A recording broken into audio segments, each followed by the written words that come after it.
Saan mo gagamitin ang pera ko? Saan mo lulustayin? Mama, hindi ho. Hihiramin ko lang ho. Saan? Shopping? You know that you can't use my money for your own convenience. And you know very well that the resort is not doing that well. Pagkatapos maglalaspag ka ng pera? Mama, hindi ho para sa akin yung pera.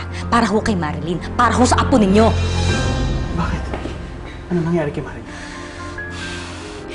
Na-ospital siya, Sige. Hinimatay, over-fatigue daw. Tara, puntahan na natin. Stop! Mama! Look! Listen. Choo-choo! This is the time that I've been waiting for.